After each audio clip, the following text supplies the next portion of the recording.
Oke, baik. Assalamualaikum warahmatullahi wabarakatuh. Yang pertama-tama kami ucapkan terima kasih kepada seluruh warga Kintamani yang berkesempatan hadir pada pagi menjelang siang hari ini di Masjidul Huda.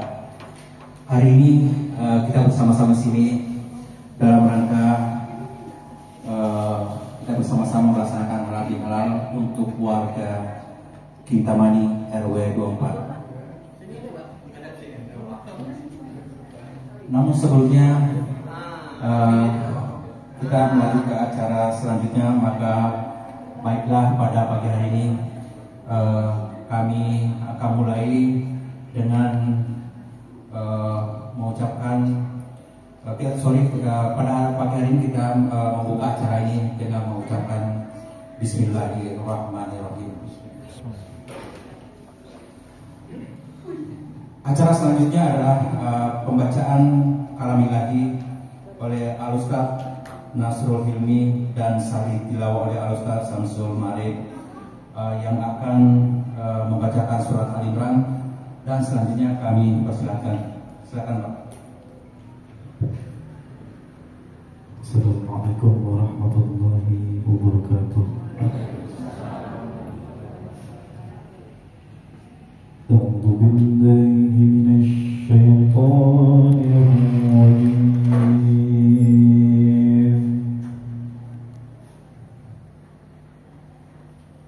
بسم الله الرحمن الرحيم.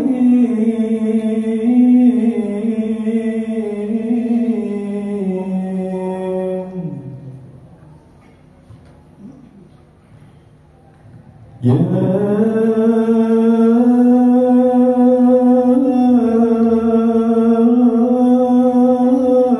أيها الذين آمنوا اتقوا الله حق تقاته ولا تموتن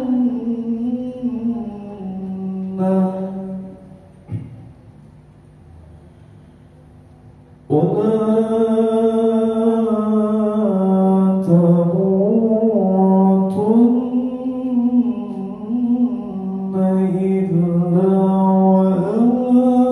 وأنتم مسلمون.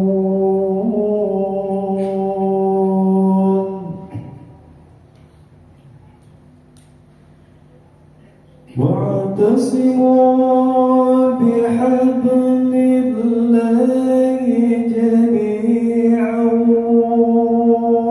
ولا تفرقوا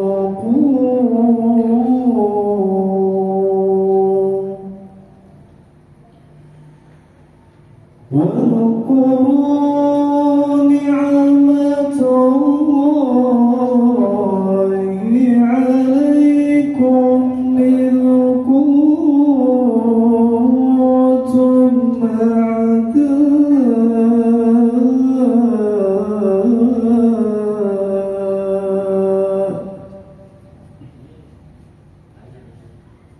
فألف بين قلوبكم فأصبحتم بنعمته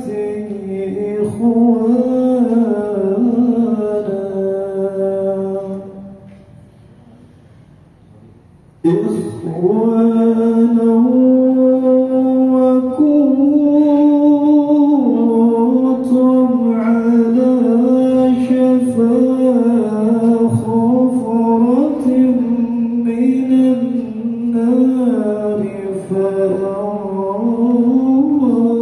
فأنقذكم منها كذلك يبين الله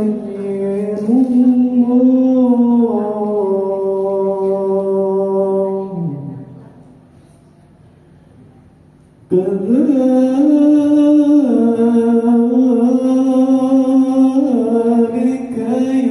يبين الله لكم آياته لعلكم تتقون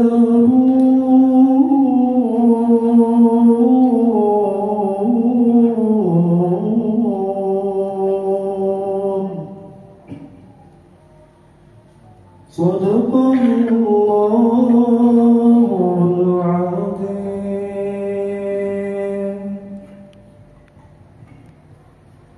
Aku berlindung kepada Allah dari godaan syaitan yang terkutuk.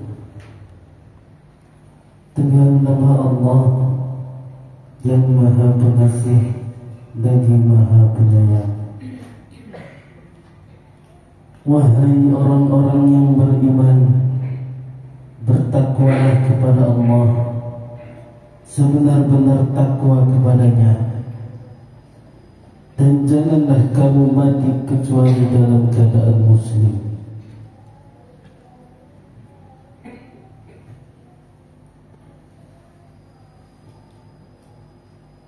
Dan berpegang teguhlah kamu semuanya pada tali agama Allah, dan janganlah kamu bercerai-berai, dan ingatlah nikmat Allah kepadamu ketika kamu dahulu masa jahiliyah bermusuhan, lalu Allah mempersatukan hatimu sehingga dengan karunia-Nya kamu menjadi bersaudara. Sedangkan ketika itu kamu berada di tepi jurang neraka, lalu Allah menyelamatkan kamu dari sana. Demikianlah Allah menerangkan ayat-ayatnya kepadamu agar kamu mendapat petunjuk. Wabillahi taufiq wal hidayah. Wassalamualaikum warahmatullahi wabarakatuh.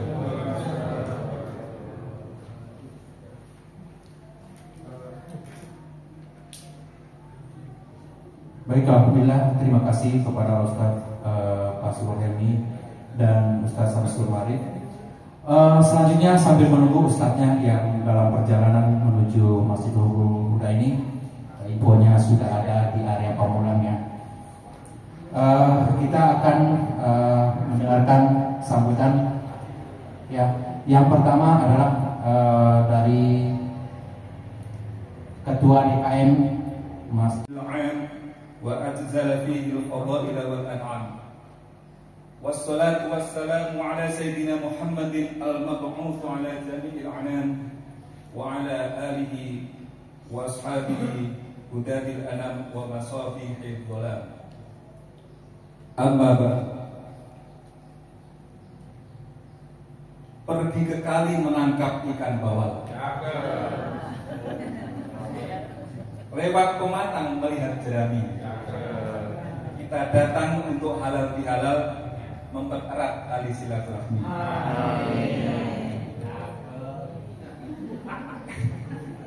Kepada Bapak Ihsan Rasid, Ketua RW 024 Kintamani, kepada para ketua RT, para tokoh masyarakat, bapak-bapak, ibu-ibu, jamaah warga Kintamani, adik-adik, putra dan putri yang kami cintai dan dimuliakan Allah SWT.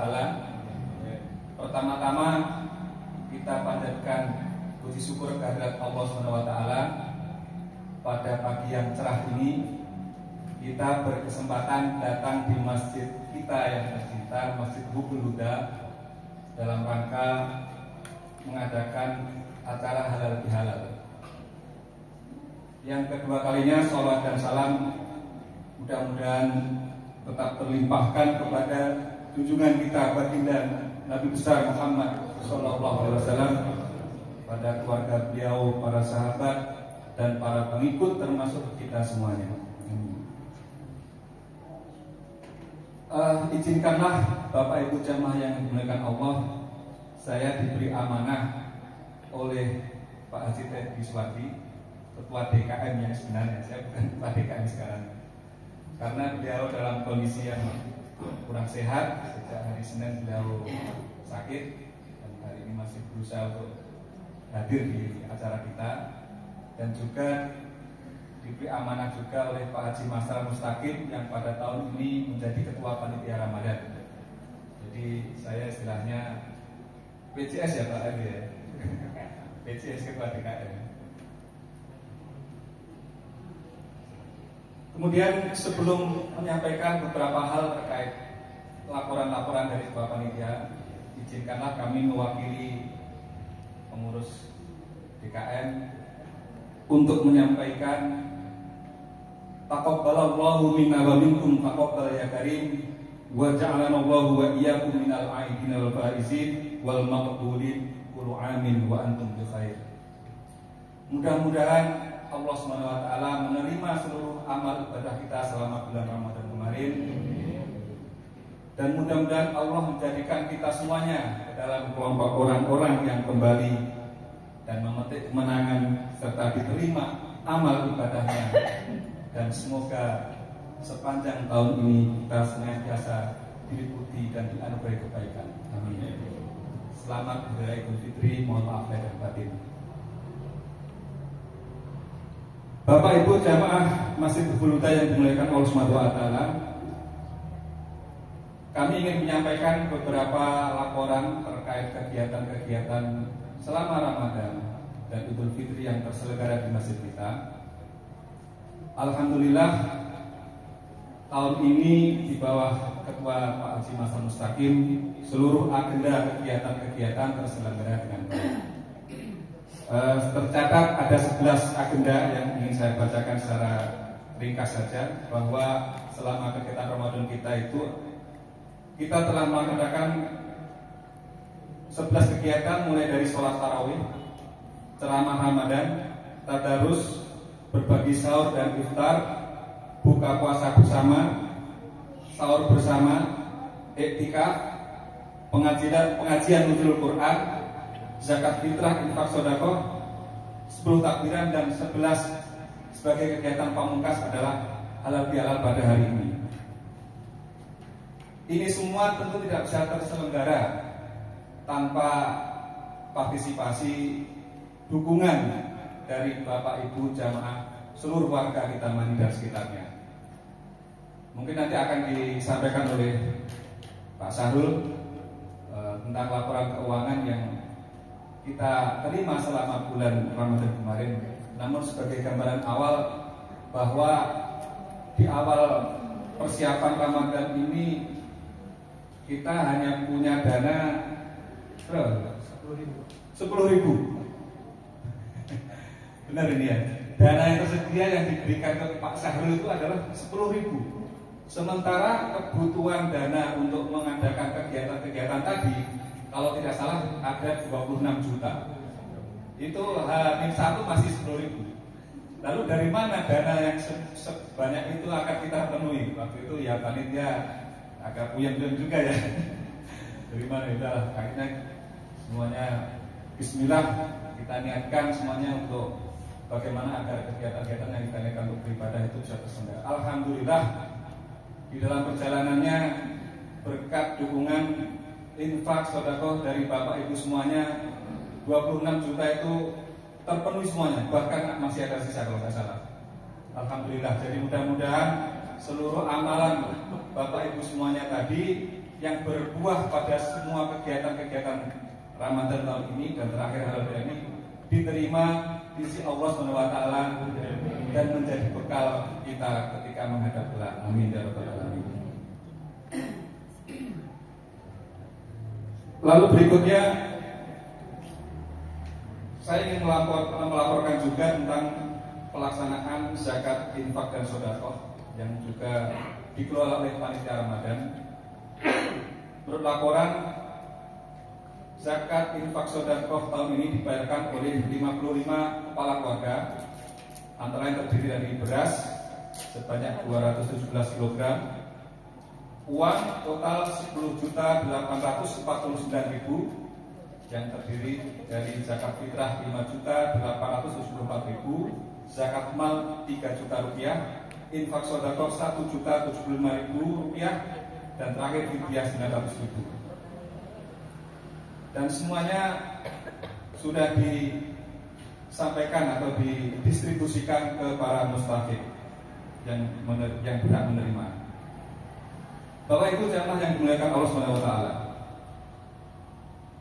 Tentu dari semua kegiatan Ramadan itu, seperti yang sudah disampaikan oleh para ustadz yang mengisi ceramah sepanjang Ramadan, itu adalah menjadi semacam bekal untuk perjalanan kita setahun ke depan. Nah, dari bekal itulah mudah-mudahan cukup sampai 1 tahun ke depan, dan harapan kita semua kita masih berjumpa lagi di Ramadan tahun depan. Amin. Berikutnya kami ingin menyampaikan untuk kegiatan-kegiatan setelah yang biasa kita lakukan, itu akan insya Allah akan kita mulai pagi ini. Ada beberapa kegiatan rutin yang sudah berjalan. Yang pertama adalah Sabtu malam itu ada kajian fikih Ustadz Abdul Halim. Lalu pengajian Ahad pagi 1 kali dalam sebulan. Dan yang ketiga pengajian Ahad malam. Pekan pertama membahas tentang sirah nabawiyah. Pekan ketiga kajian Al-Quran CCTI atau cara cepat terjemah Al-Quran yang diasuh oleh Ustadz Nurjol Muhibban. Dari pembicaraan pengurus DKM sedang ada rencana untuk menambah satu agenda pengajian yang sedang masih digodok dan dikoordinasikan dengan Ustadz yang akan mengisinya. Insya Allah nanti ketika sudah bulat akan disampaikan ke Bapak Ibu dan semuanya. Lalu berikutnya setelah Syawal itu pengurus DKM biasanya sudah bersiap-siap untuk berancang-ancang ke kegiatan Idul Kurban. Menurut kalender Idul Kurban atau Idul Adha itu akan jatuh pada tanggal 17 Juli 2024, tepat pada hari Senin. Nah, ini nanti biasanya DKM akan menggelar musyawarah untuk menentukan paling tidak ketua panitianya. Jadi mohon bapak-bapak ya, yang atau mungkin ada ibu-ibu kira-kira bisa berkhidmat menjadi panitia. Saya kira itu kegiatan yang sudah berjalan setiap tahun dan insya Allah kita sudah biasa melakukan, hanya tinggal kita perbaiki aja dari waktu ke waktu. Mengenai kegiatan Ramadan sesuai dengan musyawarah dan tradisi yang kita mulai dalam 2 tahun terakhir, ketua panitia itu digilir bergantian tiap RT. Tahun 2023 ketua panitianya adalah Pak Hendra dari RT 1, tahun ini Pak Haji Masal Mustaqim RT 2. Insya Allah tahun depan dari RT 3 Pak Arif mungkin bisa disiapkan kader-kader terbaiknya. Kalau RT 3 ini kita sudah ragu lagi gitu. RT 3 menjadi model lah bagi warga Intamani kita. Jadi saya kira tidak akan kekurangan lah untuk sosok-sosok yang siap menjadi ketua panitia. Lalu terkait dengan ibadah korban, seperti yang sudah diinformasikan sebelumnya, di masjid kita sudah mengadakan tabungan korban itu sejak bulan Agustus tahun lalu. Dan sampai sekarang tercatat ada 6 orang yang terdaftar menjadi penabung korban. Dari 6 orang tersebut tersimpan dana 12.125.000 rupiah. Terima kasih ke Pak Agus Sudondo yang bersedia menjadi volunteer untuk mencatat para penabung korban. Saya kira itu yang bisa saya sampaikan sebagai mewakili Ketua DKM dan Ketua Panitia Ramadan. Tentu dari semua kegiatan-kegiatan yang sudah terselenggara itu masih banyak kekurangan dan kekurangan yang ada. Untuk itu kami tidak lupa mengaturkan permohonan maaf atas semua kekurangan itu, dan mudah-mudahan ini bisa menjadi bahan evaluasi untuk perbaikan dan penyelenggaraan Ramadan yang lebih baik di tahun depan. Dari saya akhiri, mohon maaf bila ada perkataan yang tidak berkenan.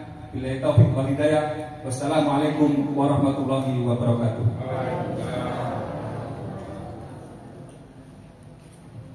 Baik, terima kasih Pak Samsul atas laporan kegiatan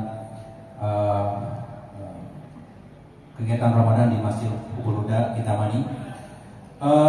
Menyambung dari laporan kegiatan dari Pak Samsul tadi, saya sebagai bendahara, jadi sebenarnya saya ingin sampaikan bahwa bendahara saya adalah di sini sebenarnya bendahara pengganti ya. Jadi sebenarnya bendahara sebenarnya kebetulan beliau berhalangan. Jadi di sini ada dua bendahara. Oke, saya ucapkan selamat datang kepada Ustaz di Masjid Hubul Huda. Silakan Pak.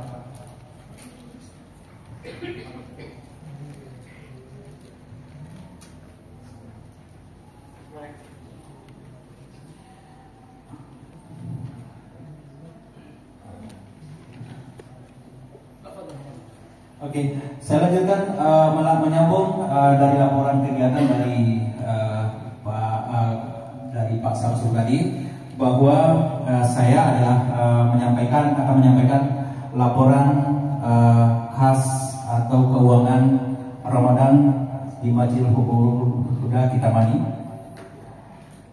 Di bendahara pertama adalah dana yang saya terima adalah yang masuk dari seluruh warga Kintamani. Bukan di sini saya lihat bukan hanya dari warga non-muslim, tapi juga ada infak dari warga non-muslim, dan itu adalah warga dari Kintamani.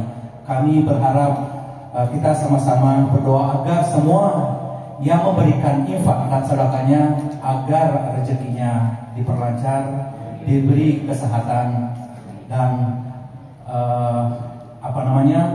segala urusannya dipermudah oleh Allah Subhanahu wa taala.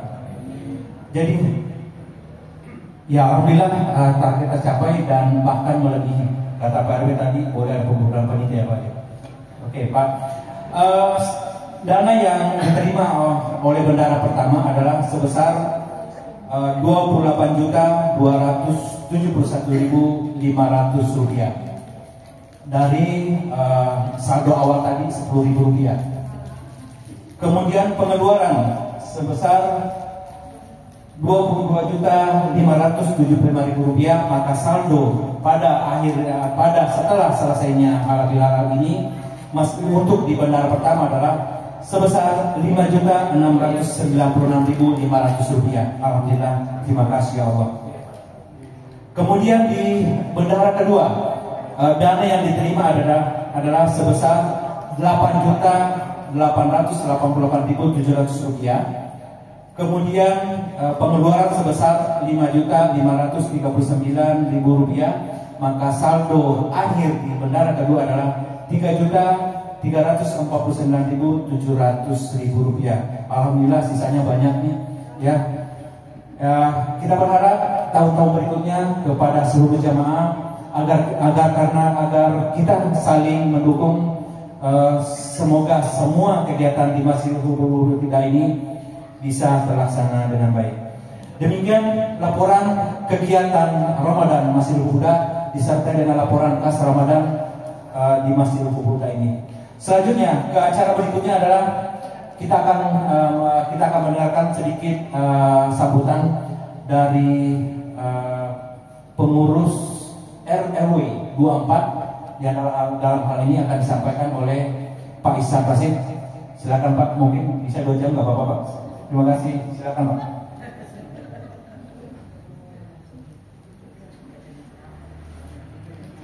Baik.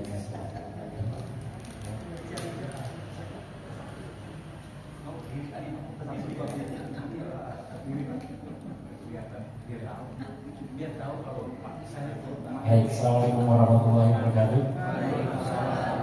Yang terhormat Ketua DKM Pak Haji Dedi Surati, dan yang terhormat Pak Ustadz yang sudah hadir di tengah-tengah kita, dan Pak Samsul tadi yang membawakan ya Pak. Juga yang terhormat untuk MC-nya nih, MC luar biasa. Nggak ada, udah habis tadi. Artinya tadi diambil Pak sama Pak Samsul. Ini honornya gede nih. Nah ternyata bukan orang Kintamani nih, bukan RW 24. Orang Kintamani tapi bukan warga RW 24 ini. Jadi honornya double-double. Bendahara juga, MC juga ya Pak. Tadi kan disingin saya, ini ada sisanya 5,6 katanya. 600 buat saya lah, kan saya double, saya kan bukan warga Kintamani. Jadi dia di hire katanya. Rumahnya aja di Kintamani, tapi KTP-nya bukan Kintamani. Hidain ya Pak. Baik. Alhamdulillah bersyukur kehadiran Allah Subhanahu wa taala yang telah memberikan kita nikmat sehat, nikmat iman, sehingga kita bisa hadir di masjid yang kita cintai, Masjid Tubul Huda ini, untuk menghadiri undangan dari ketua atau dari DKM serta panitia Ramadan 1445 Hijriah. Selawat dan salam semoga selalu tercurah pada junjungan kita Nabi Muhammad SAW. Bapak-bapak dan ibu-ibu warga Kintamani yang saya cintai, saya tadi perhatikan satu persatu dari warga yang ada di sini. Agak sedikit miris. Seharusnya dengan total warga di Kintamani ada 580 orang. Usulnya mungkin sekitar 70% ya. Kalau dari datanya sekitar 70% yang hadir. Lumayan ini Pak Ustaz. Sudah ada sekitar 50% dari warga Kintamani. Yang hadir di sini, terima kasih Pak Arif dari RT 3, ketuanya selalu hadir di kegiatan masjid kita. Kemudian Pak Agus mungkin mewakili pengurus RT 1. Saya perhatikan satu demi satu warga saya Pak Ustadz yang hadir pada hari ini. Ketua RT dan warga RT 4 hanya satu yang saya perhatikan. Hanya Aki. Hanya Aki di ini RT 4. Mungkin kalau ibu-ibunya saya nggak terlalu ingin, tapi bapak-bapaknya cuma Aki doang. Pengurus Pak Aki di DKM ya. Kalau RT 3 punyanya nih Masjid Tubul Huda. Ketiga, ini penuh banget RT 3. RT 1 cuma saya kayak Pak Agus, Bapak Roy, sama Opa. RT 1 cuma ini. Bapak bukan Pak, Bapak bukan. Bapak bukan, walaupun tinggal RT 1, Bapak bukan RT 1. Kemudian RT 4 hanya Aki, pengurusnya nggak ada, ibu-ibunya juga nggak ada. RT 5 lumayan Pak Dedi. Kemudian mungkin karena ketua DKM sama pengurus DKM jadi hadir. Kalau RT 3 nggak usah tanya banyak nih Pak RT 3. Kami sebagai pengurus RW di lingkungan RW 024 Kintamani mengucapkan Alhamdulillah minna wa minkum taqabbal ya karim. Mohon dibukakan pintu maaf yang sebesar-besarnya atas kesalahan baik ucapan maupun perbuatan, atau belum dapat memenuhi kebutuhan terhadap lingkungan di RW 224. Mohon dibukakan pintu maaf, insya Allah ke depannya. Mengingat masa jabatan saya hanya sampai di bulan Agustus tahun ini, jadi mungkin nanti ada estafet dengan RW dengan pengurus RW yang lain. Seharusnya ketua-ketua RW, saya agak bingung mungkin dari RW RT 4 menaki doang nih. Apakah informasi ini sampai ke warga atau tidak, saya juga nggak paham. Bagus, apa juga sampai di warga Pak? Di RT 1? Sampai Pak, mungkin warganya yang nggak mau datang kali Pak ya, atau kesibukan. Karena saya juga bingung, kadang DKM ini mau bikin acara, berpikir dulu Pak, apa kita buat di hari Sabtu, apa kita buat di hari Minggu. Kalau di hari Sabtu biasanya di luar kota, ya udah dibuat di hari Minggu, tetap juga Pak kondisinya seperti ini. Jadi ya tolong untuk kedepannya bisa diperhatikan untuk bisa hadir dan kegiatan-kegiatan di Masjid Tubul Huda. Karena lokasi Masjid Tubul Huda itu berada di RT 02 dan RT 01. Yang jauh itu RT 5, RT 4 dan RT 3. Tapi yang mayoritas banyak yang hadir ke sini ya dari yang jauh-jauh Pak. Mungkin itu kali langkahnya ya Pak. Langkahnya gitu kali ya. Atau kita pindahin aja Pak kepala di sini ya, supaya langkahnya bisa panjang gitu ya. Terima kasih juga kepada seluruh panitia Ramadan yang saat ini hanya Pak Sahrul sebagai bendahara. Jadi gede ya Pak honornya Pak. Sejauh ini semua kegiatan-kegiatan yang sudah diagendakan di awal Ramadan atau sebelum masuk bulan Ramadan bisa berjalan dengan baik dan sukses. Menurut saya sih sukses karena tidak ada hal-hal yang istilahnya agak sedikit mengganjal, nggak ada ya Pak. Bahkan agak sedikit ini juga karena H-1 Ramadan saldonya cuma 10.000 ya, dan bisa berjalan dengan baik. Bapak-bapak dan ibu-ibu sekalian, saya juga mau mengucapkan terima kasih kepada seluruh pengurus RT yang ada di lingkungan Kintamani, karena sepanjang bulan Ramadan sampai saat ini tidak ada sesuatu yang mengkhawatirkan, baik keamanan kita juga bekerja dengan baik, konsistensi, sehingga lingkungan kita tetap aman dan terkendali. Selanjutnya, bapak-bapak dan ibu-ibu sekalian, kedepannya saya memperhatikan lingkungan kita ini mungkin untuk jalan dan drainase kita hold dulu sampai nanti APBD untuk Tangerang Selatan dibuka kembali, baru mungkin nanti insya Allah ada lagi pembangunan di lingkungan kita. Tapi kedepannya saya melihat bahwa jalur kabel sangat mengganggu baik pandangan kita juga. Sudah sembraut banget.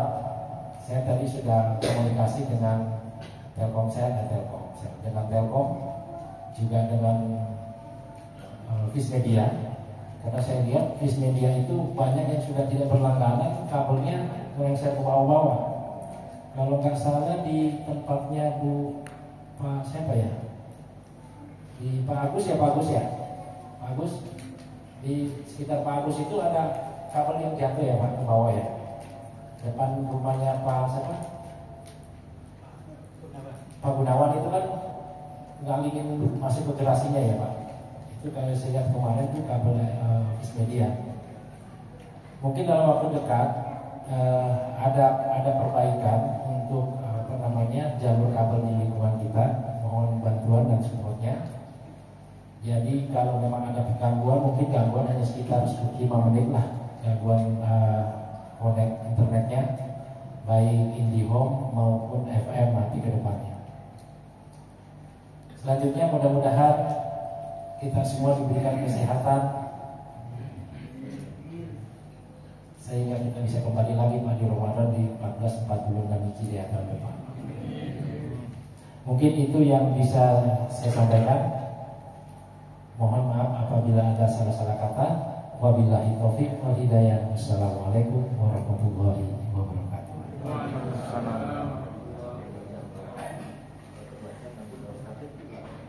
Baik, terima kasih Pak Ihsan sebagai Ketua RW 24 atas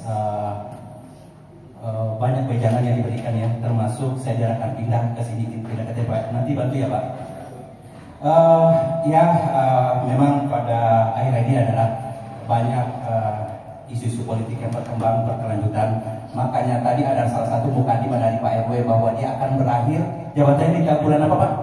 Agustus, berarti mukadimah karena temanya berkelanjutan. Kita mudah-mudahan menjadi RW selanjutnya di RW 24 Pak. Ini mukadimah Pak. Kan sekarang kan lagi zamannya Pak, orang bersilaturahmi halal pada hari ini. Ya Pak. Jadi Agustus berakhir. Mungkin pelantikan kapan lagi Pak? Agustus lagi Pak ya. Jadi mudah-mudahan berkelanjutan Pak, jadi RW 24 lagi ya Pak selanjutnya. Siap ya Pak? Agar pembangunan juga tetap berkelanjutan di RW Kintamani Pak. Amin. Saya siap dan siap juga tidak. Baik, melangkah ke acara selanjutnya. Ini adalah acara intinya kita akan mendengarkan tausiah halal bihalal yang akan disampaikan oleh Bapak Al-Ustaz Dr. Ki Haji Nurul Habibur Rahman MA. Waktu dan tempat kami persilakan.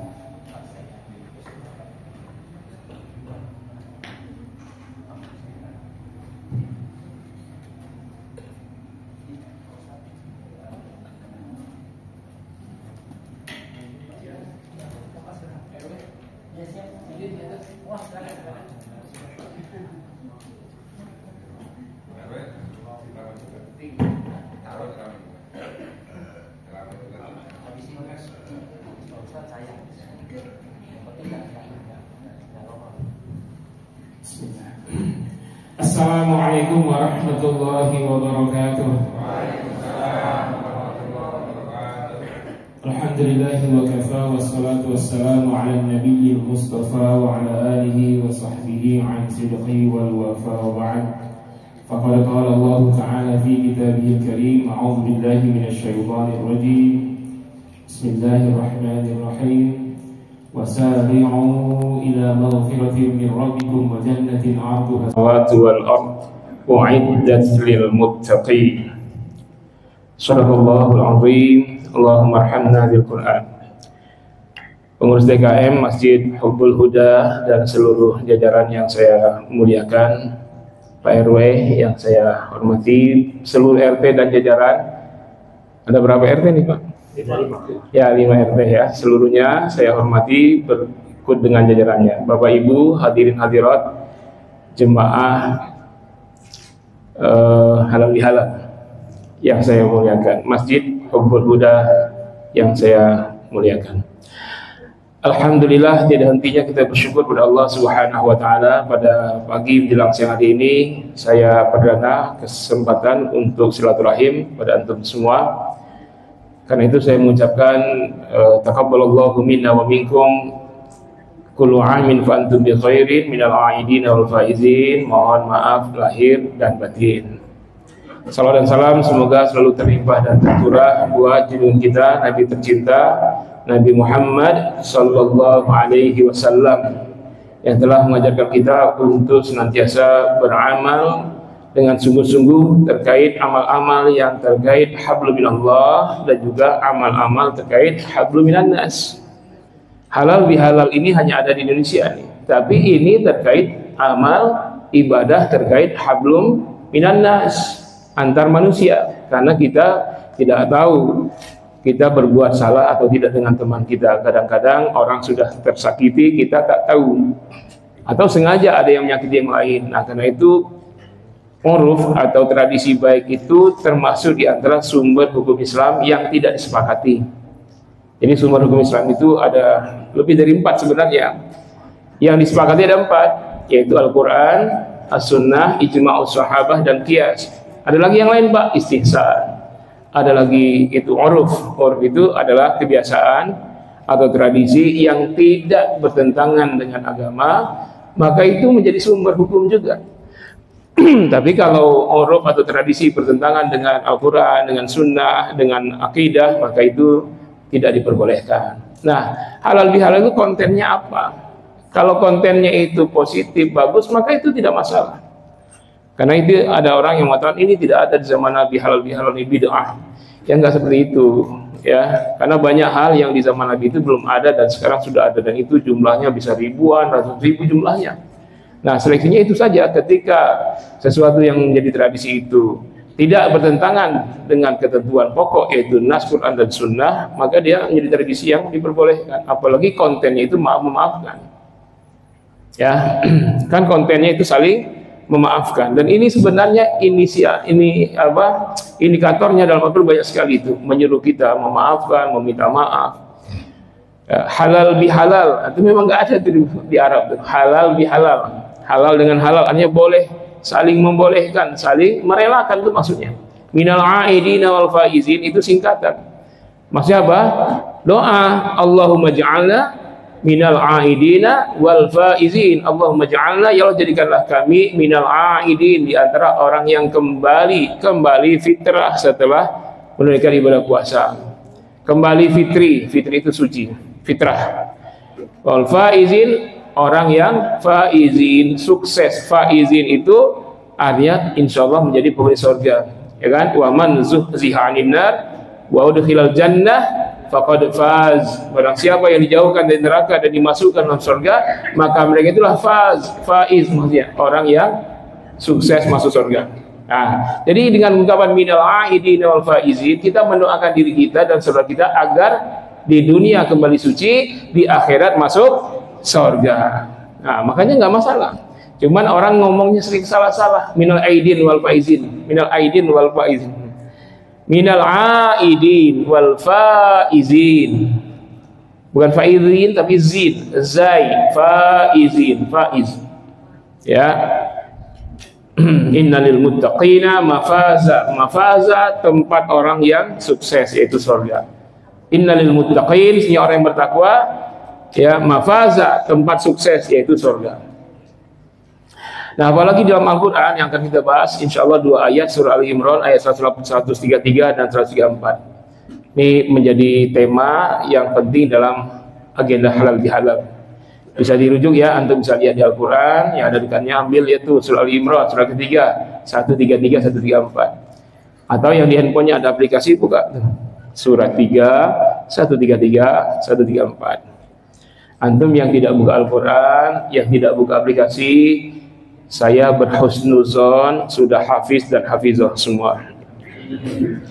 Allah berfirman, a'udzubillahi minasyaitonirrajim, wasari'u ila maghfiratin min rabbikum wa jannatin 'arduha as-samawati wal ard u'iddat lil muttaqin alladzina yunfiquna fis sarra'i wad dharra wal kazimina al ghaiza wal 'afina 'anil nas wallahu yuhibbul muhsinin.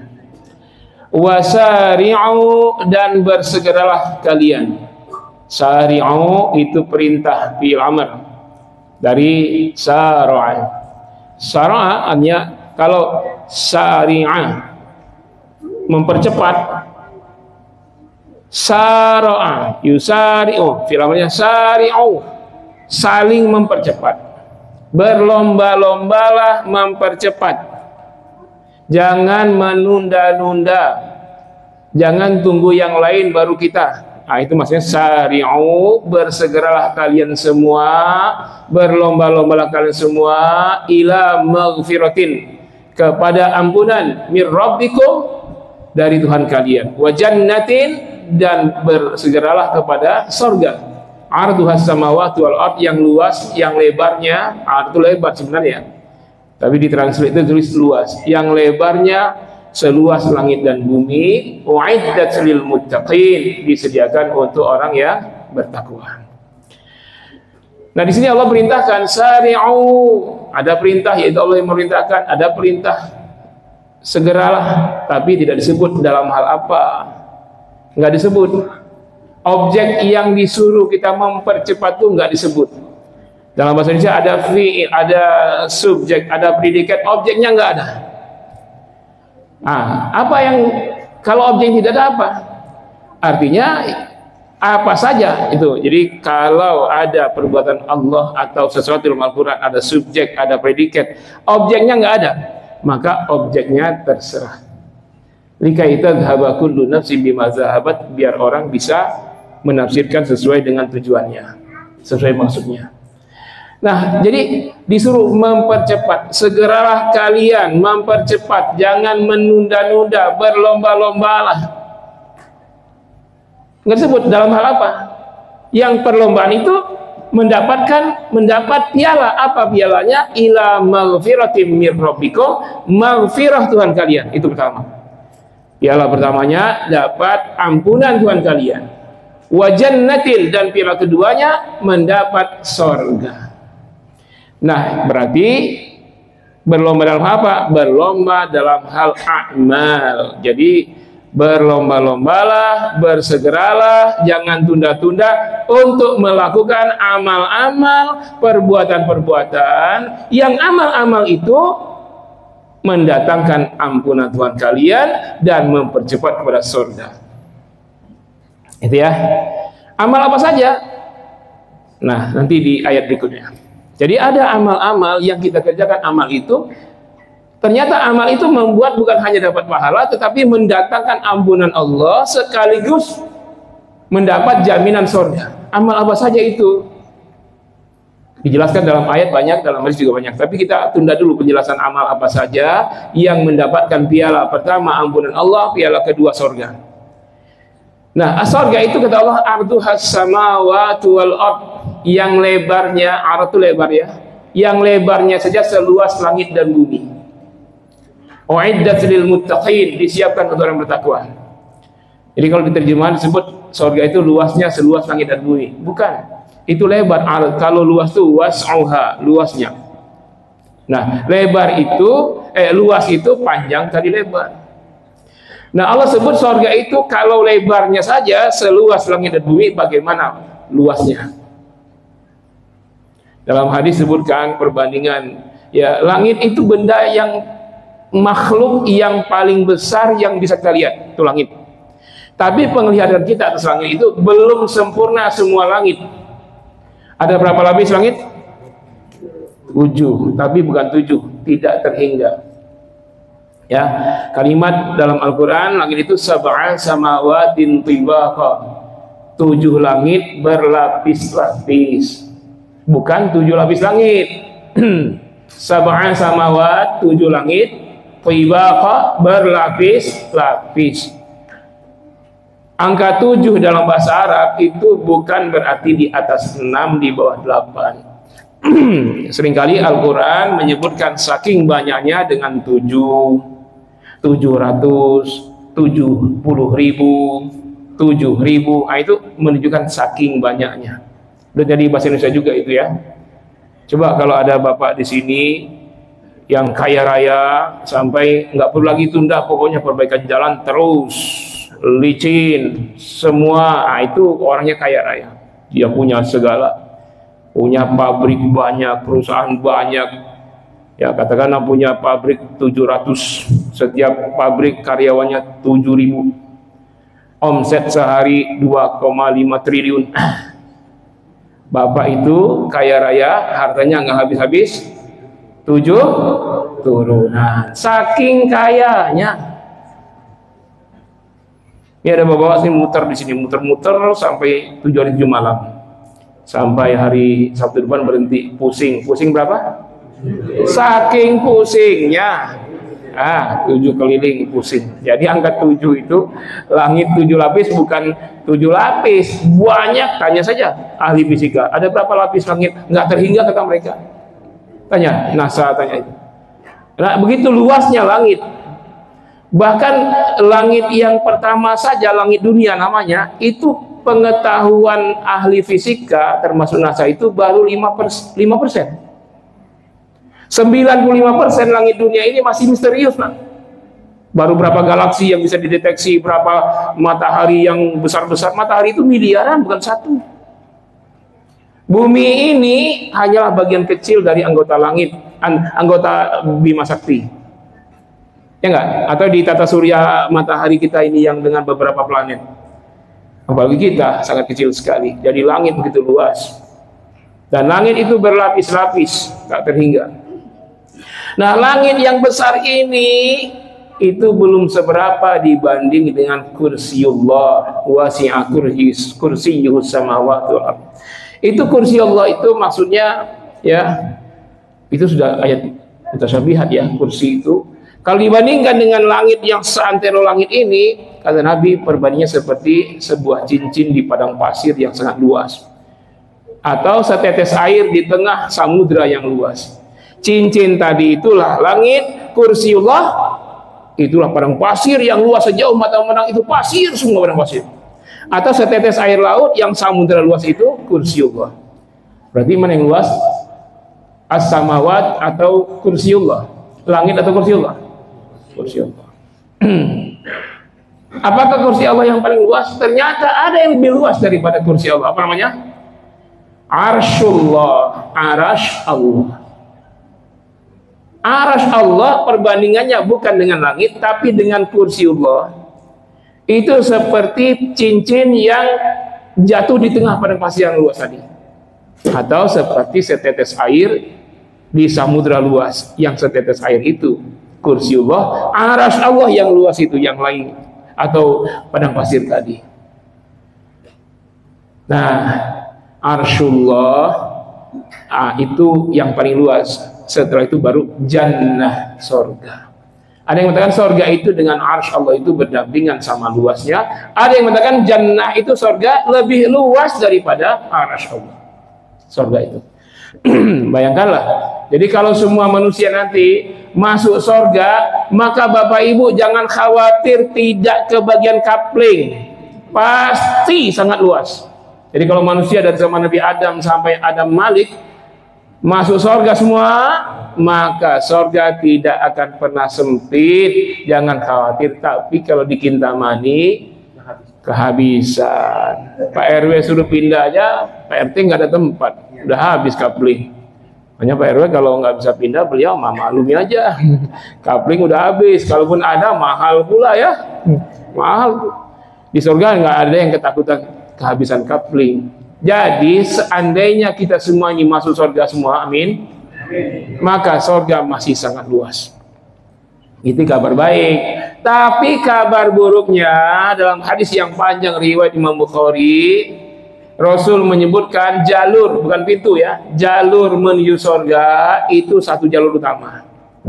Sedangkan lajur apa jalur? Kalau neraka ada 4 jalur, ada timur, barat, utara, selatan. Itu untuk masuk. Nanti kalau pintunya surga ada 8, neraka ada 7. Nah ini jalur ke sana. Jalur ke surga itu ada jalur besarnya 1, jalur ke neraka itu jalur besarnya 4. Tetapi kata Nabi, kondisinya orang-orang nanti yang akan menuju ke pintu neraka lewat 4 jalur timur, barat, utara, selatan itu berbondong-bondong, berdesak-desakan, ngantri sejauh mata memandang, antrian banyak sekali, dorong-dorongan menuju ke neraka. Sedangkan satu jalur ke surga itu tidak ngantri, karena masuk satu persatu. Agak lama satu. Nah, artinya yang banyak penghuni surga atau neraka. Memang betul seperti itu. Coba saja di dunia ini tanya. Kalau sekarang undangan halal bihalal itu udah rame nih Pak. Rame. Dan tempat lain saya lihat ya juga selama begini Pak. Tapi kalau di tempat lain, waduh, diajak pengajian susah, diundang pakai mic sampai dinding rumahnya bergetar. Ayo hadiri kajian, nggak juga datang. Dikasih surat undangan, datang marbot ke rumahnya, jangan lupa ya nanti malam ada pengajian. Nanti yang ke masjid berapa? Satu per satu. Nanti kalau diundang idol dangdutan, wah, ada lapangan apa di sini? Nggak diundangnya datang Pak. Entah dia undangan atau pokoknya datang aja. Apa dangdutan itu ini. Itu dangdutan, belum lagi yang lain. Karena memang ketika dipancing, diajak untuk maksiat itu nggak usah diundang pada datang. Tapi kalau kebaikan susah banget. Saya ngalamin di pondok saya itu 6 tahun saya didik santri Pak. Setiap hari Quran 1 ayat, hadis 1 ayat, Quran 2-3 ayat sampai hafal Quran. 6 tahun. Kemarin libur 20 hari. 10 hari sebelum lebaran di bulan Ramadan, 10 hari setelah lebaran baru masuk. Hilang semua hafalannya Pak. 6 tahun menghafal Quran hilang dengan libur 20 hari. Baru kena gadget 20 hari, hilang semua itu. Dilarikan YouTube, hafalannya dibawa oleh TikTok, itu hafalannya sudah dilariin semua sama Instagram, medsos. Cepat sekali ya, itu santri ya, paling tidak santri. Begitulah di dunia, godaan-godaan ke arah pintu neraka itu banyak dan yang ngantri banyak. Mau tahu, mau anak kita rusak, sudah kasih aja handphone, biarkan sebulan nggak diapa-apain, tapi kasih terus pulsanya, kasih terus kuotanya. Rusak anak kita itu, sampai tahu semua dia. Yang paling negatif dia tahu semua. Tapi coba ajarkan ya ayat-ayat Allah dalam 10 tahun masih susah. Nah begitu kondisinya, kata Nabi, nanti setelah antrian semua masuk ke neraka jahanam, semuanya masuk. Entah dalam berapa lama itu, sementara penghuni surga sudah selesai lama, ini penghuni neraka terus cemplung, belum juga selesai, saking banyaknya, sampai yang terakhir masuk, Allah berfirman kepada neraka jahanam di surah Qaf, ayat berapa itu? Surah Qaf, Allah tanya tuh neraka jahanam, halim talati, setelah masuk antrian terakhir, padahal neraka itu dalamnya luar biasa ya. Ketika Nabi Isra Mi'raj kedengaran tuh, ketika bahan bakar neraka itu batu, ya dijatuhkan dari mulut neraka jahanam, sudah 70 tahun Pak, belum gedebung, sakit telinga Nabi. Ya Jibril, itu suara apa? Ya Muhammad, tilkal hajar, itu batu. Rumiya min famin nar mundu sab'ina sanatan. Itu batu yang dicampakkan dari mulut neraka jahanam 70 tahun yang lalu. Belum gedebum, Pak. Belum gedebum, jadi suaranya sakit. Suara batu itu. Belum gedebum, belum. Berarti dalam sekali itu neraka jahanam. Nah, nanti sampai terakhir masuk dicampakkan ke neraka jahanam 70 tahun, 8, belum juga sampai debum. Baru Allah tanya, ya nar, wahai neraka jahanam, halim talati, apakah isi perutmu sudah penuh? Wa qalat, ada wa atau fa? Wa qalat, ya, wa taqulu ya, wa taqulu hal min mazid. Mereka menjawab, ya Allah, masih ada nggak tambahan lagi? Waduh, dari 4 lajur itu sudah semua ngantri masuk semua. Ditanya Allah nggak jawab, malah dia tanya. Ya nar jahannam, wahai neraka jahanam, halim talati, apakah isi perutmu sudah penuh? Wa taqulu hal min mazid. Neraka menjawab, ya Allah, masih ada tambahan enggak? Bayangkan. Padahal surga luasnya begitu rupa, tapi neraka menjawab dengan seperti itu. Masih ada nggak tambahan? Kalau orang makan di warung Padang itu sudah kenyang, Pak. Tambah aja, sudah kenyang, Pak. Belum, tambah lagi, ya, tambah. Jadi neraka minta tambah. Nah, itulah mengapa dulu kiai-kiai itu ngajarin doa. Mungkin kita nggak paham apa maksudnya. Ngajarin Allahumma ja'alni minal qalil, Allahumma ja'alni minal qalil, Allahumma ja'alni minal qalil. Ya Allah, jadikan saya golongan yang sedikit. Apa maksudnya? Golongan sedikit yang masuk surga. Karena kebanyakan masuk neraka. Mayoritas manusia ini akan masuk neraka. Nah, surga begitu luas, yang ternyata masuk surga tidak sebanding dengan yang masuk neraka. Nah, surga yang luas itu kenapa cuma sedikit? Karena uiddat lil muttaqin, disiapkan surga itu hanya untuk orang yang bertakwa. Orang yang bertakwa. Takwa itu artinya tazkiratun lidukhulil jannah. Takwa tiket masuk surga. Kalau nggak ada tiket nggak bisa masuk. Kemarin Indonesia lawan Korea Selatan, ya, menang di Qatar. Itu orang Indonesia itu nggak masuk itu aja, Pak, pakai tiket. Nggak pakai tiket nggak bisa masuk.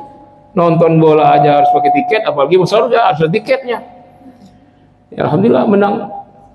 Ya, Korea Selatan juga menang, menangis pulang kampung. Nanti hari Senin semifinal lawan Uzbekistan. Doain, Pak, menang, Pak.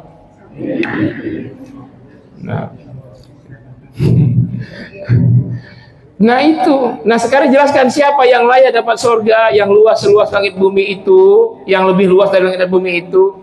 Nah, dijelaskan di ayat berikutnya. Jadi kan tadi disebutkan wasari'u, bersegeralah kalian, jangan tunda-tunda, berlomba-lombalah melakukan amal-amal yang amal itu ila maghfiratin min rabbikum, mencapai ampunan Tuhan kalian, wa jannatin, dan mencapai surga. Amal itu apa saja? Yang pertama, alladzina yunfiquna fis sarra'i wad dharra, yaitu amal orang-orang yang selalu berinfak ketika lapang dan ketika sempit. Nah, orang biasanya kalau berinfak tunggu dapat rezeki dulu ya, Pak. Logisnya begitu. Tapi yang bertakwa, calon capesu, calon penghuni surga, itu berinfak jadi hobi sekalipun sedang bangkrut.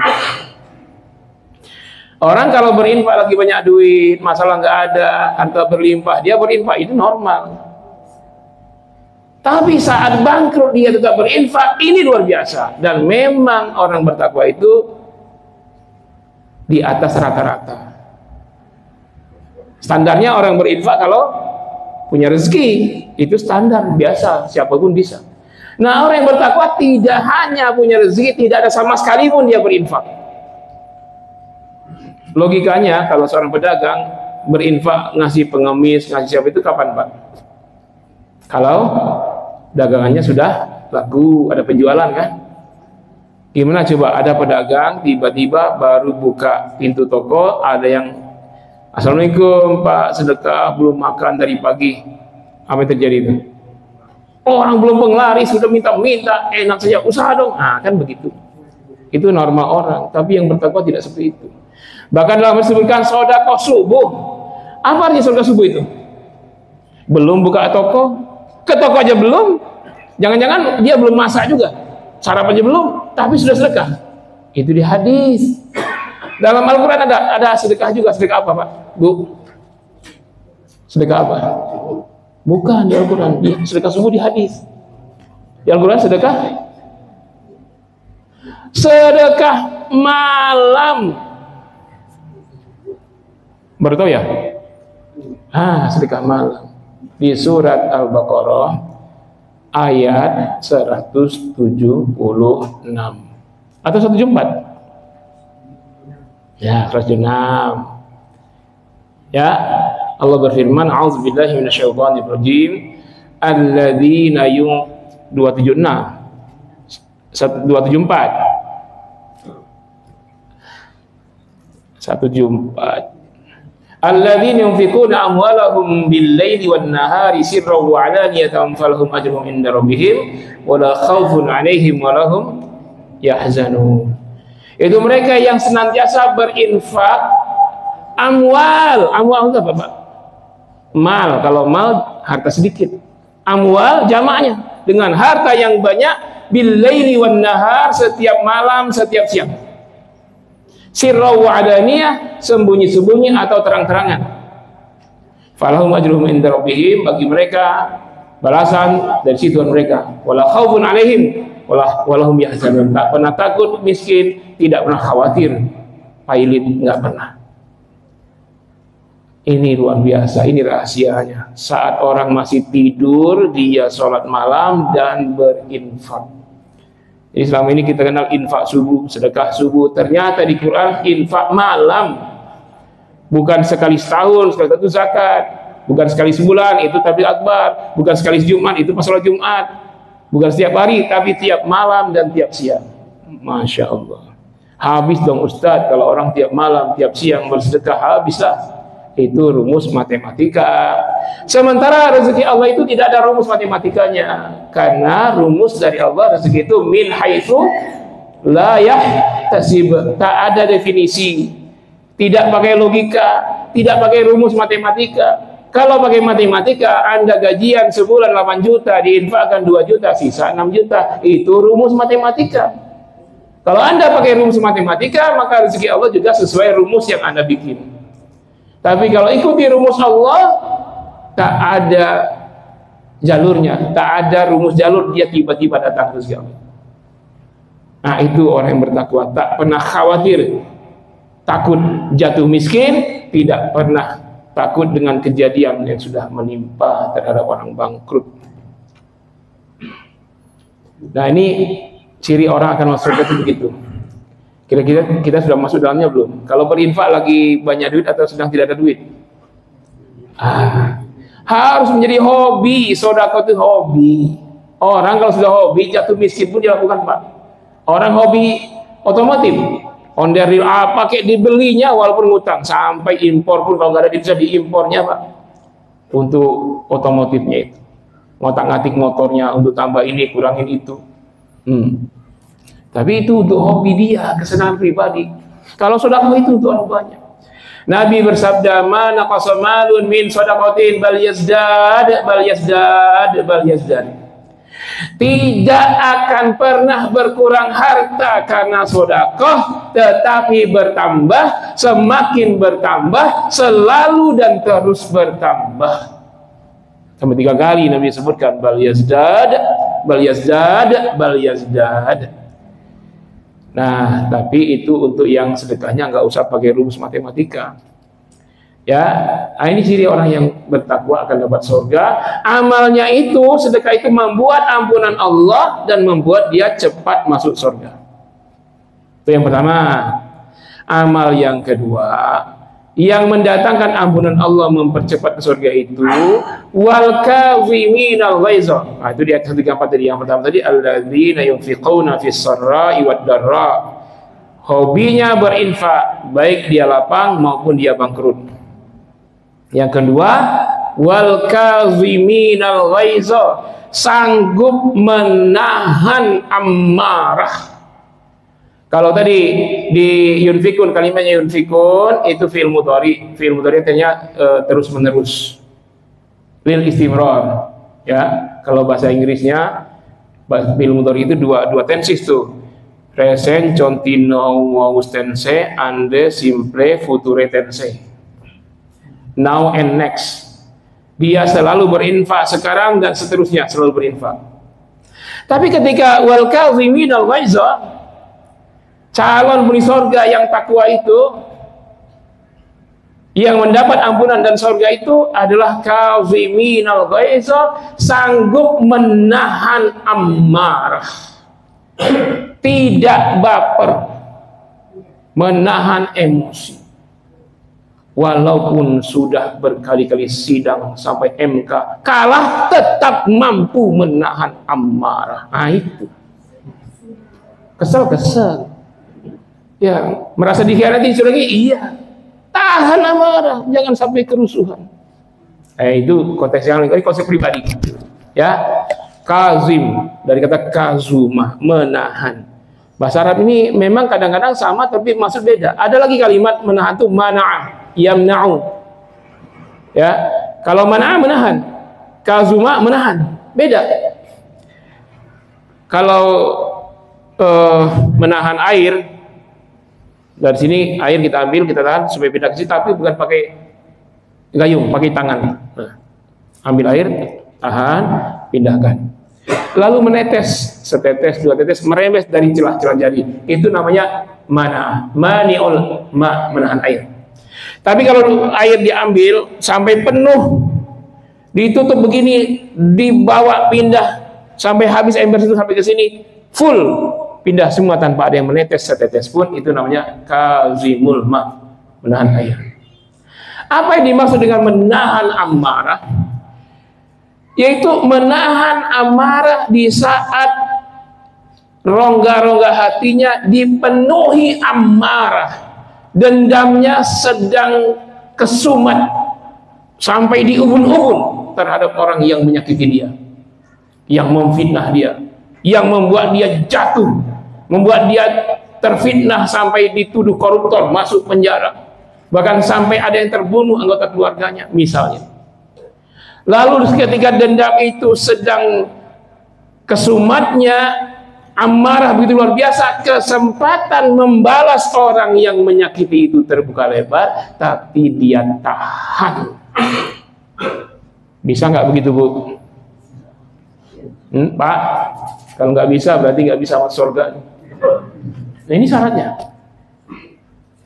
Kalau nahan amarah lagi, kita lagi nggak ada masalah, tiba-tiba orang nyakitin, apalagi yang nyakitin itu levelnya di bawah kita, anak tidak taman SD, nah, sudah, kita bisa begitu ya. Tapi kita lagi kesel, lagi apa, lagi banyak masalah, hutang dinumpuk di sini, bikin orang bikin sakit hati kita. Kita pun terperosok akibat dia, jatuh nama baik kita. Lalu kesempatan membalas ada, tapi saat itu disuruh tahan amarah. Bisa nggak? Tapi ini bergandengan dengan menahan amarah, dengan yang ketiga, berikutnya, wal 'afina 'anil nas, maafkan orang lain. Setelah tahan, maafin. Nah, bisa nggak tuh?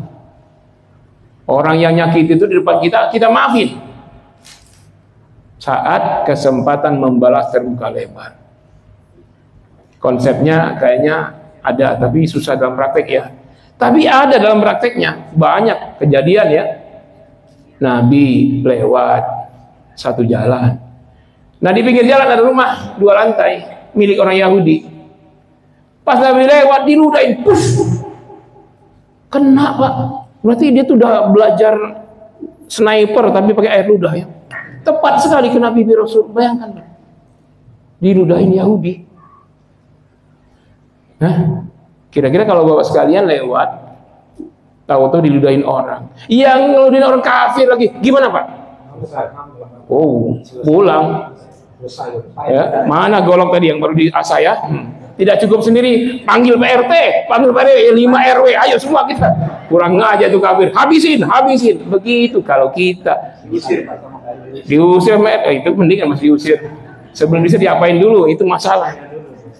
Itu kita umat Muhammad, ngakunya umat Muhammad, tapi Nabi Muhammad nggak begitu.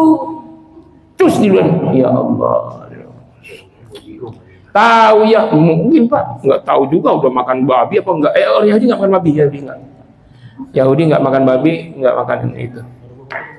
Ya mungkin baru tidur nggak sakit gigi. Ya Allah, Rasul bersihkan.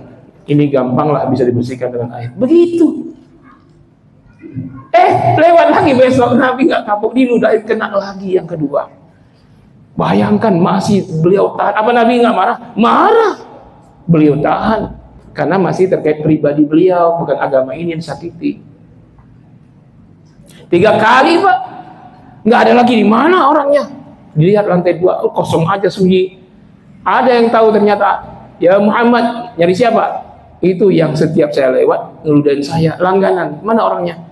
Barusan dia sakit keras, Muhammad, panas, demam. Oh panas, sakit, iya tuh. Masa Nabi diludahin nggak kualat apa? Sakit keras Bu. Orang itu, Nabi pulang ke rumah cepat-cepat, bukan nyari anak panah, nanya istrinya, ya Humairah. Nah, nanya istri beliau, Humairah, apa artinya Humairah? Itu bahasanya kemerah-merahan, tapi maksudnya, oh my sweetheart, my darling, persis kayak ibu-ibu kalau dipanggil suami ya gitu kan Bu. Begitulah Nabi manggil beliau, Ibu Aisyah, nggak dipanggil nama, ya Aisyah, enggak. Ya Humairah, duhai cintaku, sayangku, ada roti nggak? Ada untuk kita makan siang. Entarlah makan siang, tolong saya bawa untuk lihat orang sakit. Ini cepat sekali, padahal makan siang nggak ada tuh. Untuk makan siang dibawa. Ketok pintu, tok-tok. Nabi nggak assalamualaikum. Siapa luar? Muhammad, langganan ente.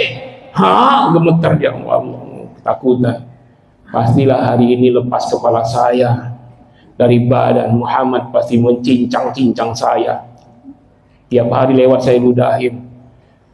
Masuk saja. Nah, pas Nabi masuk mendekat semakin gemeter. Lari ke dinding, gemeter. Nabi tahu dia ketakutan. Sudah, jangan takut. Kamu kan sakit nih, saya bawa makanan, makanlah. Kamu tentu belum sempat masak. Kasih minum, kasih makan. Benar nih, benar, sudah makanlah. Langsung dia, ya Muhammad, bukan main akhlakmu ya Muhammad, tiap hari aku sakiti dirimu. Sekarang aku sakit begini, tak ada satupun sahabatku yang datang menjenguk. Engkaulah yang pertama datang ya Muhammad. Karena itu sekarang ya Rasulullah, persaksikan asyhadu an la ilaha illallah wa asyhadu anna Muhammadar Rasulullah. Masuk Islam dia. Tuh. Luar biasa ya, bukan sekali, berkali-kali datang Datsun, orang yang pembunuh bayaran Pak. Nabi berperjalanan hijrah, capek Rasul, rebah duduk di sebuah pohon rindang, kejar 100 onta, kepala Muhammad 100 onta. Tahu-tahu dia pembunuh bayaran yang tidak pernah gagal. Tahu-tahu mendekati Rasul, terperosok kudanya, tersungkur dia. Naik lagi 2 kali, 3 kali. Pas yang ketiga tersungkur di depan Nabi. Lepas pedangnya. Nabi pegang. Saya tahu kamu datang untuk membunuh saya. Tapi sekarang saya tidak akan membunuhmu. Kamu pulanglah ke Mekah, jangan kabarkan apa-apa. Saya maafkan kamu. Luar biasa. Dia langsung masuk Islam juga. Begitu Rasul. Tahu ini orang akan membunuh dia. Karena harga kepala Nabi hari pertama itu 100 ekor onta Pak. Hari pertama belum dapat, hari kedua naik 200 ekor onta, terus naik. Maka pembunuh bayaran dari mana pada datang tuh mencari mengejar Nabi dari Mekah ke arah Madinah. Ada satu yang ketemu nggak berhasil, gagal pembunuh bayaran itu. Rasul maafkan. Lagi tawaf mau dibunuh orang, mau dibacok dari belakang, tawan oleh Rasul lihat ke belakang, orang ini kaget. Langsung dimaafkan. Itu saat rame. Tadi yang ludahin saat sendirian. yang tadi di bawah itu juga saya sendirian. Nabi tidak peduli apakah lagi rame atau sendirian, orang langsung dimaafkan. Pernah nggak Nabi marah dan dendam? Pernah. Dalam perang Uhud, ketika paman beliau yang beliau sangat sayangi namanya Hamzah bin Abdul Muthalib, ya, ketika itu dibunuh oleh orang kafir dengan seorang budak yang terlatih. Jadi sebelum perang Uhud dia berbulan latihan menombak. Tombakannya dengan jarak sekian, kena langsung sasaran. Itu yang disasari adalah jantungnya Hamzah. Latihan, berbulan-bulan latihan ke budak. Karena bosnya Hindun, ibu-ibu, ya, wanita kafir yang sangat dendam dengan Rasulullah. Kalau kamu berhasil memancung atau membunuh Hamzah, maka aku bebaskan kau, kata dia. Maka si Wahsy ini benar-benar berjuang untuk bisa menombak. Nah, ketika perang Uhud benar-benar berhasil, paman Nabi berani tombak jantungnya, wafat. Menjelang wafat, apa yang dilakukan oleh Hindun dan kroni-kroninya, dibongkar perut Hamzah itu, dikeluarkan ususnya, diambil jantungnya, dikunyah-kunyah. Nabi melihat dengan mata kepalanya. Bukan main Rasul melihat pamannya yang sudah terbunuh, sudah syahid, lalu dibongkar perutnya, dikunyah-kunyah jantung. Marah Nabi. Maka Nabi berujar waktu itu dalam dirinya, tapi nggak dengar orang lain. Kata Nabi, ya Allah, seandainya terjadi perang berikutnya, orang musyrik itu kalah, akan aku balas kepada 30 orang tokoh-tokoh musyrik seperti itu, seperti yang telah mereka perlakukan terhadap paman saya. Ternyata perang berikutnya Nabi dan sahabat selalu menang. Nabi dan sahabat itu perang itu 80 kali. Kalah cuma sekali, itulah perang Uhud.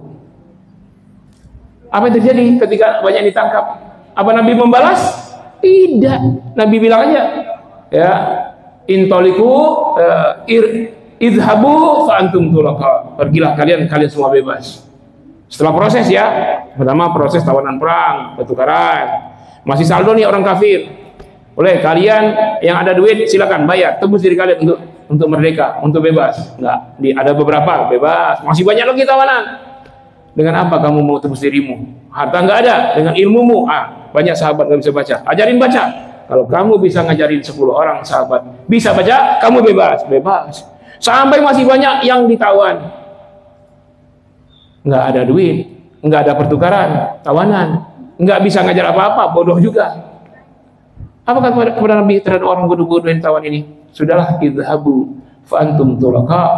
Pergilah kalian semua bebas. Tawanan perang saja dibebaskan. Padahal beliau dendam, marah ketika paman beliau disakiti begitu. Beliau tidak melampiaskannya. Ya, bisa nggak begitu kita? Hah? Walaupun sebenarnya kita boleh membalas, Pak.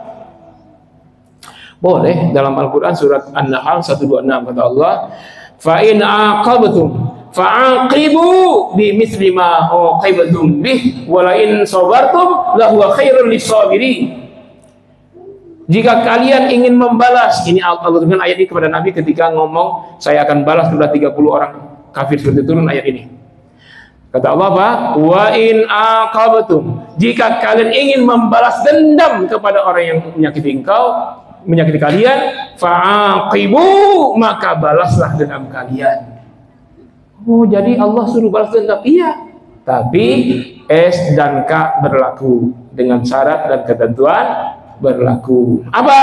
Bimithli ma uqibtum bih. Balasan kamu itu harus sama persis dengan kamu disakiti. Nggak boleh lebih. Dipukul orang sekali, boleh balas? Boleh, sekali doang. Gitu. Nggak boleh, itu berlebih itu. Walaupun sekali. Baik jumlahnya, misalnya walaupun balasnya, itu nggak boleh itu. Orang mau, balasnya, itu nggak boleh. Boleh balas sama persis, bimithli ma, semisal persis, tak boleh lebih. Bisa nggak, Pak, kita membalas orang sesuai dengan dia nyakitin? Pas sama persis, bisa nggak? Boleh uji coba. Kalau mau coba sekarang, coba ke pasar, cari preman yang tatonya paling banyak. Pukul wajahnya sekali. preman kamu, pukul, lalu diam, dia akan balas. Berapa kali dibalas? Sekali, berkali-kali Pak, mungkin sampai kita jatuh pun masih diinjak-injak sama dia. Jadi konsep orang membalas tidak akan pernah ada yang membalas itu sama persis. Ini ajaran Islam. Islam tahu kita itu pendendam, kita marah, disalurkan, silakan, boleh. Tapi syarat dan ketentuan berlaku. Faqibu bimisli ma uqibtum bih. Harus balasannya sama persis. Tapi kamu pasti tidak bisa, kata Al-Qur'an, enggak akan bisa. Wala in sabartum. Tetapi jika kalian memilih bersabar, apa itu tadi? Menahan amarah dan maafin orang. Wal kaziminal ghaiza wal 'afina 'anil nas. Maafkan orang. La huwa khairul lisabirin. Itulah yang terbaik bagi orang yang bersabar. Tuh. Pilih bersabar. Kalau kamu maafkan orang sebelum orang datang meminta maaf, maka Allah sudah pasti mengampuni kamu sebelum mohon ampun kepadanya, plus dapat surga. Tadi maghfiratin min rabbikum wa jannatin. Tuh. Jadi bukan tahan amarah tapi nggak maafin. Bahaya, Pak. Disakitin, tahan amarah. Nggak dimaafin tuh orang, stres. Dipikirin terus salahnya, nggak dilupain, stres. Disakitin lagi, tahan amarah lagi, tapi nggak dimaafin, S2, stroke.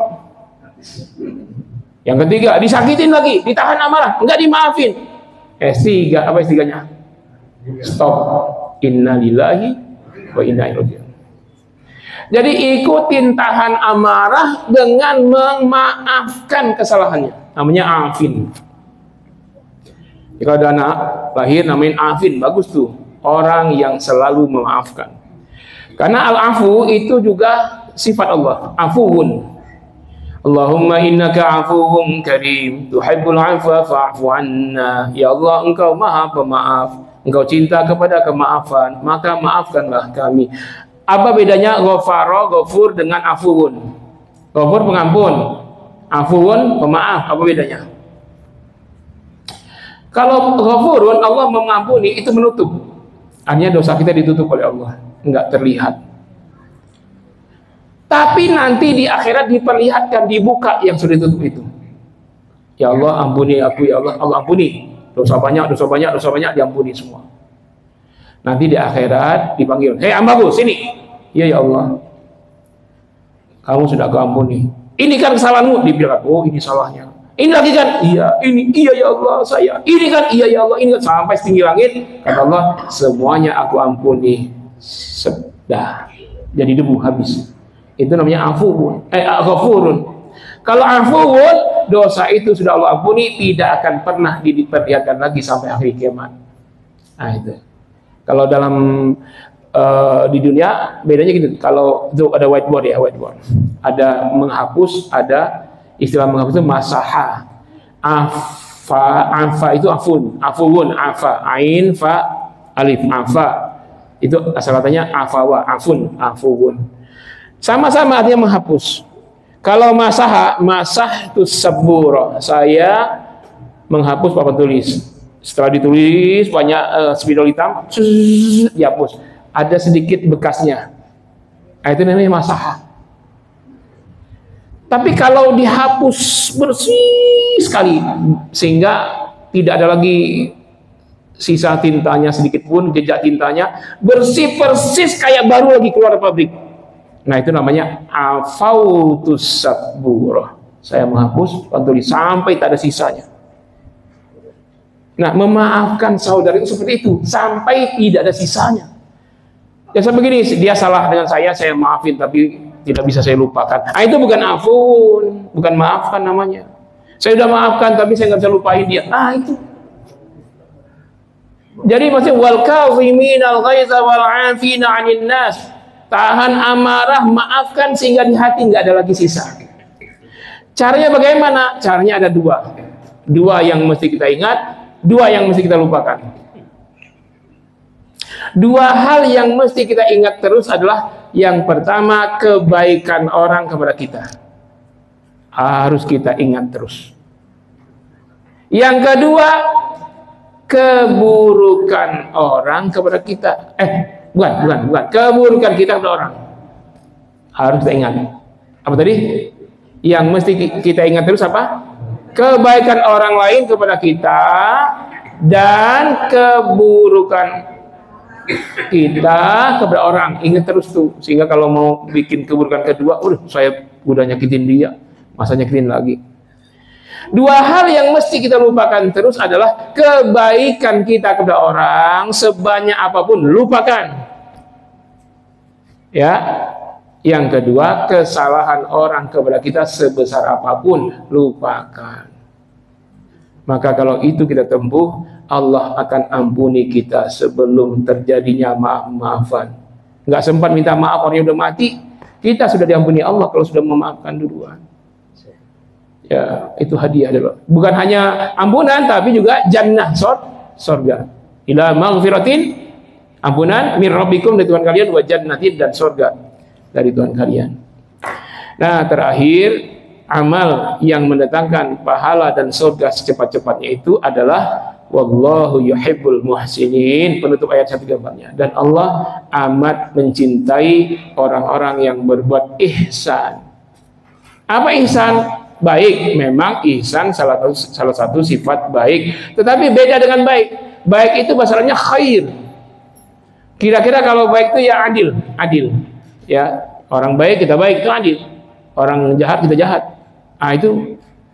Tapi ihsan bukan begitu. Ihsan itu berbuat baik kepada orang yang berbuat baik, berbuat baik kepada orang yang menyakiti sekalipun. Itu ihsan. Wallahu yuhibbul muhsinin. Ya, jadi ihsan itu di atas adil, ihsan itu di atas baik. Jadi kita bukan hanya disuruh jadi orang baik, tapi disuruh jadi imamnya dalam kebaikan, pimpinan dalam kebaikan. Berat memang. Karena untuk masuk surga begitu kata Nabi, ala innal jannata hiyal ghaliyah. Ketahuilah, sesungguhnya surga itu mahal. Bukan mahal, mahal surga itu. Ya. Dan orang-orang yang masuk surga itu tidak baperan. Ini orang tidak mau mati karena baperan. Itu si bapak. Hah? Baper itu perbuatan kecil tapi dampaknya besar. Ya enggak? Suami istri kalau udah baperan itu alamat cerai dah. Cerai itu kalau baperan. Ya bagaimanapun aib, mungkin suami kita ngomong kita ngomong suami itu, suami udah maafin aja. Kamu ini keteknya bau. Nah, enggak apa-apa suami ngomong gitu. Beliin dong. Apanya? Deodorannya. Kamu ini kok kurang ininya, ya beliin dong supaya lebih cantik. Gelangnya, kalungnya. Nah, kan gitu. Gak usah marah Bu, dibilang suami. Mana? Masa suami tiap udah 60 tahun nikah masih ngasih nafkah doang, ngasih nafkah, nggak ada bonusnya?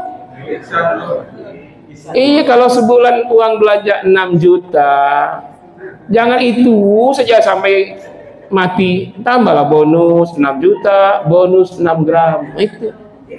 Bulan depan 6 juta, bonus 60 gram. Nggak usah banyak-banyak ya Bu, uang jajannya, nggak usah banyak-banyak ya, sebulan 200 juta aja.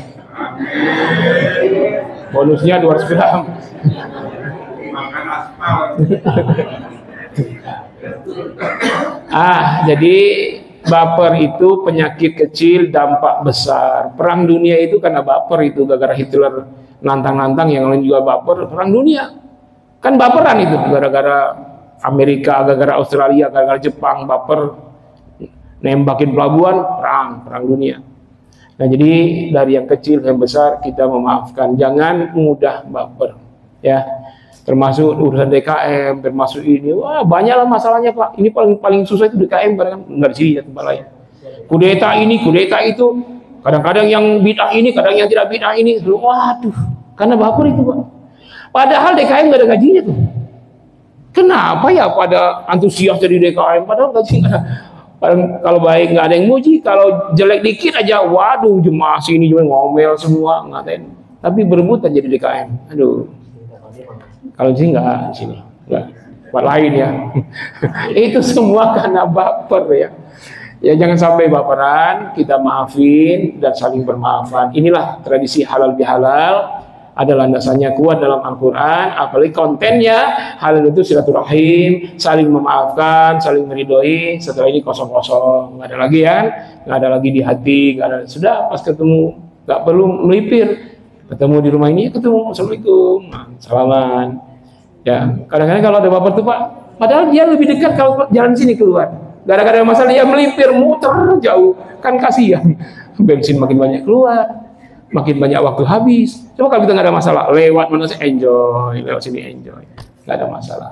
Wallahu yuhibbul muhsinin, dan Allah sangat mencintai orang-orang yang berbuat ihsan, yang senantiasa berinfak walaupun pailit, yang menahan amarahnya walaupun sedang kesumat dendamnya, yang memaafkan orang lain sebesar apapun salahnya, dan berbuat baik sekalipun dengan orang yang menyakiti. Air tuba dibalas air susu. Seperti Nabi ketika ingin dibunuh, yang calon pembunuhnya dimaafin, dibantu, dikasih modal, dikasih roti, dikasih kebaikan yang lainnya. Ya, bahkan sampai-sampai seorang sahabat Umar bin Khattab terkenal sangat tegas, pemberani, dalam perang pun beliau memaafkan. Dalam perang. Jadi ketika perang lawan orang kafir, itu pedang si kafir sudah jatuh, maka Umar tinggal mengayunkan pedang untuk menebas lehernya. Tinggal begitu, just. Tapi duluan orang kafir itu meludahi mukanya. Kena muka Umar dalam perang. Kalau Umar bin Khattabnya saat itu Bapak gimana Pak? Ini perang itu boleh bunuh orang? Boleh. Lagi perang boleh. Malah harus bunuh ya kalau lagi perang. Apakah Umar membunuhnya? Itu pedang yang sudah akan diayunkan, ditahan. Nggak jadi. Heran tuh orang kafir. Ya Umar, Anda gila. Kenapa tidak jadi engkau menebas batang leher saya, padahal saya meludahi mukamu? Apa jawab Umar? Wallahi demi Allah, saya amat jijik dengan perbuatanmu ini, sangat marah. Tetapi saya tidak akan membunuhmu karena perangku ini bukan dalam rangka menyalurkan amarah. Jihadku ini fi sabilillah, di jalan Allah, karena Allah, bukan karena dendam. Pergilah engkau kumaafkan, pergilah sejauh-jauhnya, jangan sampai aku melihat kamu lagi. Begitu Pak. Dalam perang saja bisa memaafkan orang kafir. Bayangkan kalau tidak perang, tentu kita mencontoh sahabat tidak akan pernah marah dengan siapapun, termasuk orang kafir. Jangan marah. Mereka mau apa, urusan mereka. Mau ibadah dia di mana, jangan urusan kita. Tidak usah kita marah, nggak usah kita iri. Ya, nah inilah sifat-sifat yang diwariskan, dicontohkan Rasul dan para sahabat yang sudah dicantumkan dalam Al-Quran. Kita tinggal mengamalkannya. Ini masalahnya, mengamalkannya itu berat. Tapi seberat apapun, kita harus mencobanya. Demikian Bapak sekalian, semoga antum semua termasuk di antara orang-orang yang bertakwa, yang akan mendapat ampunan Allah, segera masuk surga, berkeluarga, diberi kebahagiaan dunia dan akhirat, harta berlimpah, barokah, halal thayyibah, anak-anak yang sehat walafiat, soleh-solehah, hafiz-hafizah. Semoga anak-anaknya jadi orang yang bertakwa, jadi imam-imam orang yang bertakwa, dan semoga para suami istrinya bertambah kebaikan, bertambah ketakwaannya, bertambah kesolehaannya, dan semoga semuanya masuk dalam surga. Amin ya rabbal alamin. Wassalamualaikum warahmatullahi wabarakatuh.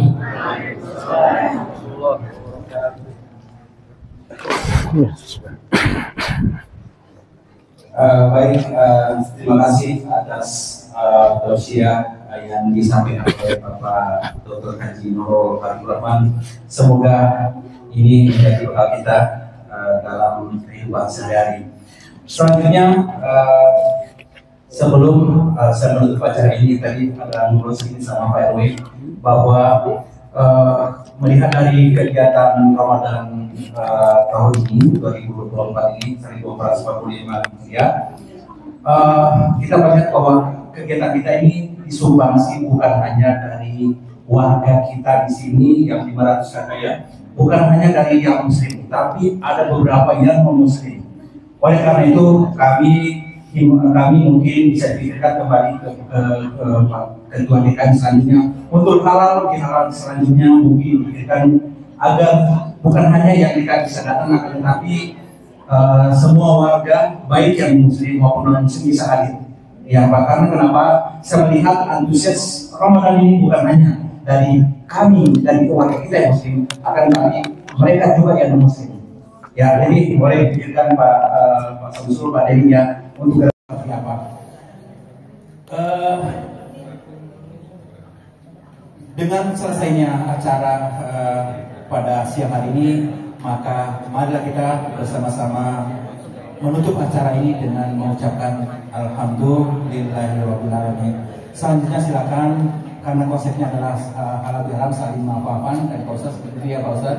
Mari kita saling memaafkan. Kemungkinan ada yang kurang berkenan selama jadi tetangga, selama di keluarga kita Bani. Terima kasih, saya dari pembawa acara mengucapkan terima kasih. Wassalamualaikum warahmatullahi wabarakatuh.